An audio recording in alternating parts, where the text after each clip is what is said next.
नमस्कार दोस्तों। अंधेरी गलियों की सिसकियाँ भाग एक तो आपने ज़रूर सुना होगा, और अगर आपने अभी तक उसे नहीं सुना है तो कृपया जाकर सुन ले। आज मैं इस कहानी का दूसरा भाग लेकर आई हूँ, तो चलिए शुरू करते हैं। अंधेरी गलियों की सिसकियाँ भाग 2। तो अब तक आपने सुना कि आर्या की जिंदगी कैसे एक रात उस अंधेरी गली में बदल गई, जब उसे एक रहस्यमयी लड़की मिली थी। उस रात के इत्तेफाक ने उसे ऐसा भय दिखाया कि उसे अपनी पहचान और अपने चेहरे के बारे में प्रश्न उठाने पर मजबूर कर दिया। लेकिन यह कहानी यही खत्म नहीं होती। उस घटना के बाद आर्या ने सोच लिया था कि वह अब कभी उस गली में नहीं जाएगी। लेकिन एक हफ्ते बाद ऑफिस में एक जरूरी मीटिंग के लिए उसे फिर से लंबे समय तक रुकना पड़ा। घड़ी ने रात के 10 बजाए और जैसे ही वह ऑफिस से बाहर निकली, उसके मन में वही पुरानी डर समा गया। अनजाने में ही वह वही पुरानी गली की ओर बढ़ चली। उसके कदम जैसे अपने आप उस अंधेरी गली की ओर बढ़ रहे थे। उस ठंडी हवा ने उसे फिर से घेर लिया। जैसे जैसे वह गली में आगे बढ़ रही थी, उसे लगा कि कोई उसे देख रहा है। उसके दिल की धड़कन तेज हो गई। इस बार वह रात में अकेली नहीं थी। उसके चारों ओर कुछ साये थे, जैसे अंधेरे में पसर गए हो। जलती हुई आग की रोशनी में भी वो इतिहास के साये जैसे लगे। अचानक उसे एक बार फिर से वही गहरी आवाज सुनाई दी, आर्या।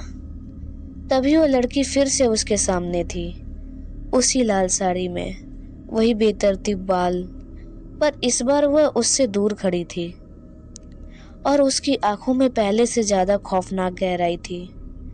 तुम कभी नहीं भाग सकोगी, उसने कहा। उसके होठ एक खौफनाक मुस्कान में मुड़े हुए थे। आर्या ने अपनी आंखें बंद कर ली, लेकिन जब उसने अपनी आंखें खोली तो देखा कि वह लड़की अब सीधे उसके सामने थी। मैं तुम्हारा इंतजार कर रही थी। आर्या का मन किया कि वह चिल्लाए, लेकिन कोई आवाज नहीं निकली। वह खड़ी रही, उसकी आंखों में बेताबी थी। तुमने मुझे भुला दिया था, लेकिन मैं तुम्हारे भीतर जिंदा हूँ। वो आवाज जैसे आर्या के भीतर गूंजने लगी। तुम्हारा डर मेरी शक्ति है।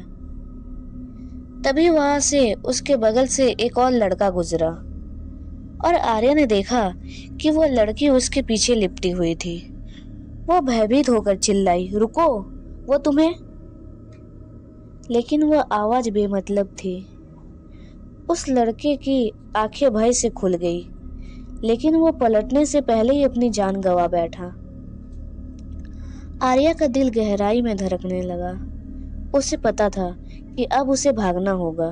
वह सब कुछ भूलकर तेजी से भागी, लेकिन गली के मोड़ पर उसे कुछ महसूस हुआ। उसे एक बार फिर वही खून से सनी हुई हाथों वाली लड़की नजर आई। वह सिर्फ डरावनी छवि नहीं थी, बल्कि अब वह हर कदम के साथ उसके करीब आ रही थी। तुम अकेली नहीं हो, वो धीरे धीरे कह रही थी, जैसे उसके शब्द उसके अंदर पहुंचने के लिए झकझोर रहे हो। आर्या ने जोर लगाते हुए गली के अंत तक भागी और बाहर निकल गई। लेकिन जब उसने मुड़कर देखा तो वो लड़की अब भी वही खड़ी थी। उसकी मुस्कान अब पहले से भी ज्यादा खौफनाक लग रही थी। वह हर रात उसके सपने में आती रही। दिन ब दिन उसका डर और बढ़ता गया। आखिरकार आर्या को एहसास हुआ कि वह लड़की केवल एक भूत नहीं है, बल्कि उसकी खुद की खोई हुई आत्मा का प्रतिबिंब है। उसने तय किया कि वो अपने डर का सामना करेगी।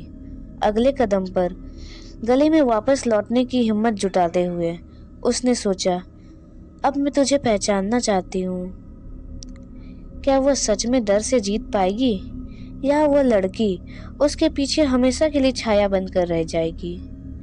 ये कहानी अभी यही खत्म नहीं हुई है। आप क्या सोचते हैं? क्या आर्या की जंग डर और सच्चाई के बीच होगी? धन्यवाद। इस कहानी का तीसरा भाग जल्दी ही आएगा।